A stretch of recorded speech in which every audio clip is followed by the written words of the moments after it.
ക്രിസ്ത്യാനികൾ പ്രതീക്ഷിച്ചുകൊണ്ടിരിക്കുന്നുണ്ട്, മുസ്ലിമീങ്ങൾ പ്രതീക്ഷിക്കുന്ന പോലെ. പക്ഷേ നമുക്ക് അഷ്റഫുൽ ഖൽഖ് സ്വല്ലല്ലാഹു അലൈഹി വസല്ലം ദജ്ജാലിനെ കുറിച്ച് വിശദമായി പറഞ്ഞു തന്ന പോലെ ഒരു നബിയും ഒരു സമൂഹത്തിനും പറഞ്ഞു കൊടുത്തിട്ടില്ല. ജൂതന്മാർ ഇന്ന് ഇസ്രായേൽ എന്ന രാജ്യമുണ്ട്. നമ്മൾ പറഞ്ഞു, ഇസ്രായേൽ രാജ്യത്ത് ഏറ്റവും കൂടുതൽ വെച്ച് പിടിപ്പിക്കപ്പെടുന്ന ഒരു വൃക്ഷമുണ്ട്, ഗർഖദ്.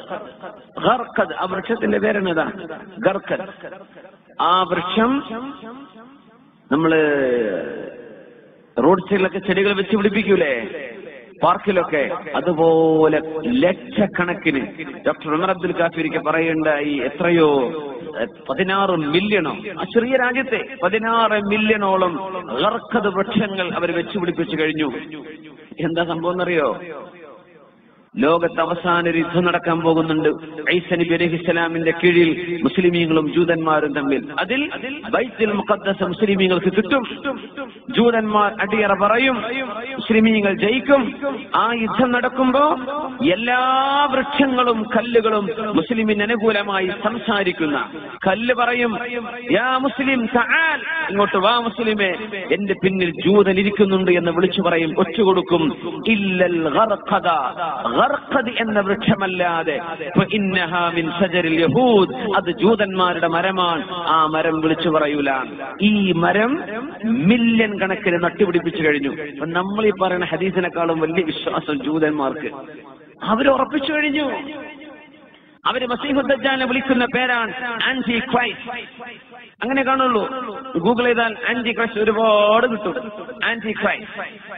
കുറച്ച് ചെറുപ്പക്കാരെ കൂടിയിട്ട് ദ അറൈവൽസ് എന്ന് പറഞ്ഞൊരു വീഡിയോ ഉണ്ടാക്കിയിരുന്ന ഒരു ഡോക്യുമെന്ററി. കുറേയേറെ കാര്യങ്ങളൊക്കെ അത് ശരിയാണ്, കുറച്ച് എക്സാജുറേഷൻ ഉണ്ടെന്ന് മാത്രം. നമ്മുടെ UAE-ലൊക്കെ അത് ബാൻ ചെയ്യപ്പെട്ട ഒരു വീഡിയോ ആണ്. ഒരുപാട് സീരീസ്, മണിക്കൂറുകളോളം ഉണ്ട്. ദ അറൈവൽ നമ്മുടെ നാട്ടിൽ കിട്ടുന്നുണ്ടോ? നല്ല ഇവിടെ കിട്ടുന്നുണ്ടോ ദ അറൈവൽ?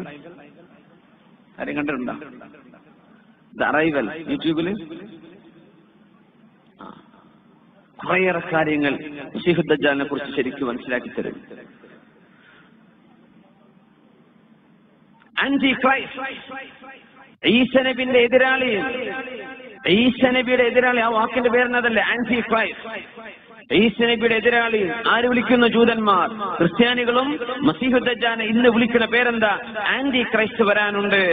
ജൂതന്മാർ പ്രഖ്യാപിച്ചു കഴിഞ്ഞു, ആന്റി ക്രൈസ്റ്റ് വന്നാൽ ഞങ്ങൾ ലോകത്തിന്റെ ഭരണം ഏറ്റെടുക്കും, ഞങ്ങൾ ജയിച്ചടക്കും. ആന്റി ക്രൈസ്റ്റ് വന്നാൽ അല്ലാഹുവിന്റെ റസൂൽ പറയുമായിരുന്നു, മസീഹുദ് ദജ്ജാൽ ഈസാ നബി അലൈഹിസ്സലാമിനെ കണ്ടാൽ യദൂബു കമാ യദൂബുൽ മിൽഹു ഫിൽ മാ, വെള്ളത്തിൽ ഉപ്പ് ഡിസോൾവ് ആകുന്ന പോലെ, ഉപ്പ് ഉരുകിത്തീരുന്ന പോലെ ഈസാ നബിയെ കണ്ടാൽ ഈ മസീഹുദ് ദജ്ജാൽ എന്ന ദുഷ്ടനായ മനുഷ്യൻ ഉരുകിത്തീരുമെന്ന് റസൂലുള്ളാഹി സ്വല്ലല്ലാഹു അലൈഹി വസല്ലം.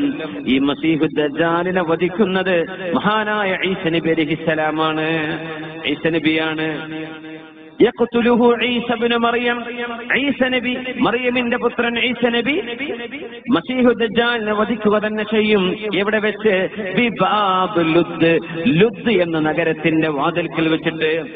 ലുദ് ഇന്നത്തെ ഇസ്രായേലിലെ പലസ്തീനികൾ എന്ന് പിടിച്ചടക്കിയ ഇന്നത്തെ ഇസ്രായേൽ എന്ന് പറയുന്ന ടെറിറ്ററിയിലെ പ്രധാനപ്പെട്ട നഗരമാണ് ലുദ്. ഇസ്രായേലിന്റെ എയർപോർട്ട് കിടക്കുന്ന ഭാഗം ലുദ്ദാണ്. ലുദ്ദിന്റെ പിക്ചറുണ്ട്. ഞങ്ങളുടെ UAE-ൽ പഠിപ്പിക്കുന്ന ഇസ്ലാമിക് സ്റ്റഡീസിന്റെ ടെക്സ്റ്റ് ബുക്ക് ഉണ്ട്, വിദ്യാർത്ഥികൾക്ക് പഠിപ്പിച്ചു കൊടുക്കുന്ന ലേണിംഗ് ഇസ്ലാം, ഐ ലവ് ഇസ്ലാം, ഒരു 1 to 6 സീരീസ് ഉണ്ട്. Learning Islam 1 to 6 series. അതിൽ ലേണിംഗ് ഇസ്ലാം പാർട്ട് 5, അതായത് 11ാം ക്ലാസ്സിലെ വിദ്യാർത്ഥികൾ പഠിക്കുന്ന ടെക്സ്റ്റ് ബുക്കിൽ ലുദ്ദിന്റെ ഫോട്ടോ കൊടുത്തിട്ടുണ്ട്. ലുദ് എന്ന നഗരത്തിന്റെ പിക്ചർ. ആ ലുദ്ദിൽ വെച്ചിട്ട് മസീഹുദ് ദജ്ജാലിനെ ഈസാ നബി പിടികൂടാ. പരിശുദ്ധ റസൂലുള്ളാഹി സ്വല്ലല്ലാഹു അലൈഹി വസല്ലം ഈസാ നബി മസീഹുദ് ദജ്ജാലിനെ പിടിക്കുന്ന സ്ഥലം ഇന്ന് ഇസ്രായേലിന്റെ എയർപോർട്ട്. നബി തങ്ങൾ പറഞ്ഞു, അവൻ യാത്ര പുറപ്പെടാൻ നിൽക്കുന്ന നേരത്തായിരിക്കും ഈസാ നബിയെ പിടിക്കാൻ. വല്ല ഫ്ലൈറ്റും കയറി പോകാൻ നിൽക്കായിരിക്കും, എമിഗ്രേഷൻ കഴിഞ്ഞിരിക്കുന്ന നേരത്തായിരിക്കും ഈസാ നബി പിടിച്ച് കൊണ്ടുവരുന്നത്.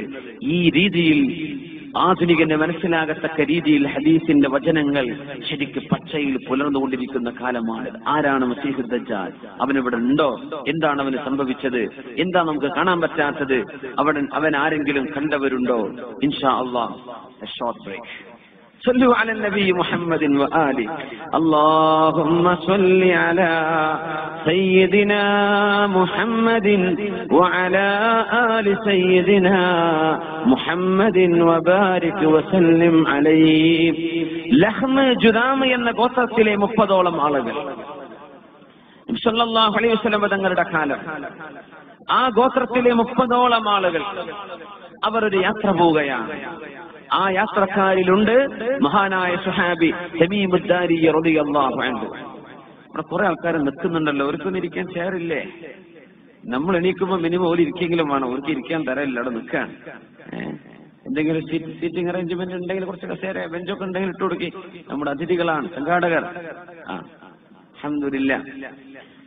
അപ്പോ 30ഓളം വരുന്ന ആളുകൾ, ലഹ്മ ജുദാം എന്ന ഗോത്രത്തിലെ 30ഓളം ആളുകൾ കടലിൽ യാത്ര പോയ ചരിത്രം സ്വഹീഹ് മുസ്ലിമിൽ കാണാൻ കഴിയും. സ്വഹീഹായ ഹദീസ്. ആ യാത്രക്കാരിലുണ്ട് മഹാനായ തമീമുദ്ദാരി റളിയല്ലാഹു അൻഹു. തമീമുദ്ദാരിയെ ഓർമ്മ വരണം. ആ സ്വഹാബിയാണ് ഉമറുൽ ഫാറൂഖ് റളിയല്ലാഹു അൻഹുവിന്റെ കാലത്ത് തറാവീഹ് നിസ്കാരം 20 റക്അത്ത് നിർവഹിക്കപ്പെട്ടപ്പോൾ ആ 20 റക്അത്ത് തറാവീഹിന് ഉമർ റളിയല്ലാഹു അൻഹു ഇമാം നിർത്തിയിരുന്ന സ്വഹാബി. 2 സ്വഹാബിമാരിൽ ഒരാൾ ഈ സ്വഹാബിയാണ് തമീമുദ്ദാരി റളിയല്ലാഹു അൻഹു. അദ്ദേഹം മുസ്ലിം ആവാനുണ്ടായ കാരണമാണ് പറയുന്നത്. ലഹ്മ ജുദാം ഗോത്രത്തിലെ 30ഓളം ആളുകൾ കടലിൽ യാത്ര പോയി. അവരുടെ കപ്പലുകൾ തകർന്നടിഞ്ഞ് ഒരു ദ്വീപിലെത്തിപ്പെട്ട കഥയാണ് അവർ പറഞ്ഞത്. അല്ലാഹുവിന്റെ റസൂലിനോട് വന്ന് പറഞ്ഞു കൊടുത്തു. ഉമ്മു ഹാനി റളിയല്ലാഹു അൻഹ പറഞ്ഞു, അല്ലാഹുവിന്റെ റസൂൽ സ്വല്ലല്ലാഹു അലൈഹി വസല്ലം ഞങ്ങൾ എല്ലാവരെയും പള്ളിയിലേക്ക് വിളിച്ചിട്ട് പറഞ്ഞു, എല്ലാവരും ഇരിക്കിൻ.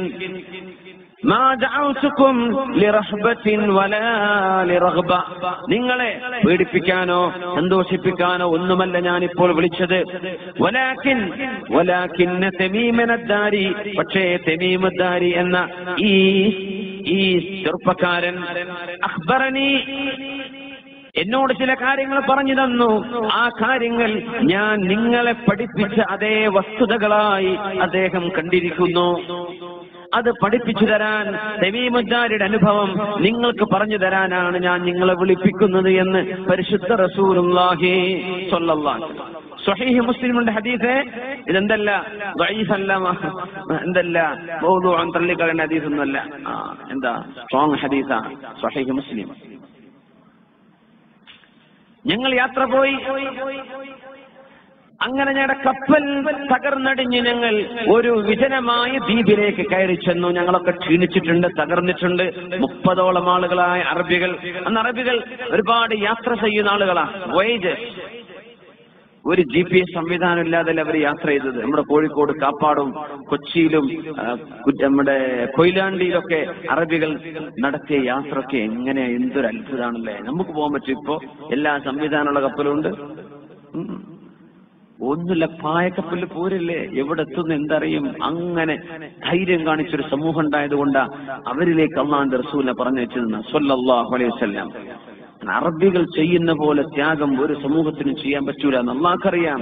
അതുകൊണ്ട് നബി തങ്ങൾ അങ്ങോട്ട് അയച്ച് അവരെ കൊണ്ട് ലോകത്തിന്റെ ദഅവത്ത് എല്ലായിടത്തേക്കും അവരെത്തിച്ചു തന്നത് മാലിക് ദീനാർ തങ്ങളടക്കം. അങ്ങനെ വന്നവരല്ലേ. അവർ യാത്ര പോയി. കപ്പൽ തകർന്നടിഞ്ഞ് ഒരു ദ്വീപിലേക്ക് അഭയം പ്രാപിച്ച കഥയാണ് മഹാനായ തമീമുദ്ദാരി റളിയല്ലാഹു അൻഹു അല്ലാഹുവിന്റെ റസൂലിനോട് പറഞ്ഞു കൊടുക്കുന്നത്. നബിയെ, ഞങ്ങൾ കയറി ചെന്നപ്പോൾ ഫസ്തഖ്ബലത്നാ ദാബത്തുൻ, ഒരു മൃഗം ഞങ്ങളുടെ മുമ്പിൽ പ്രത്യക്ഷപ്പെട്ടു. സൗദാ, ഒരു കറുത്ത ഭയങ്കരമായ അദീമ, ഒരു ഭീമാകാരമുള്ള ഒരു ജീവി.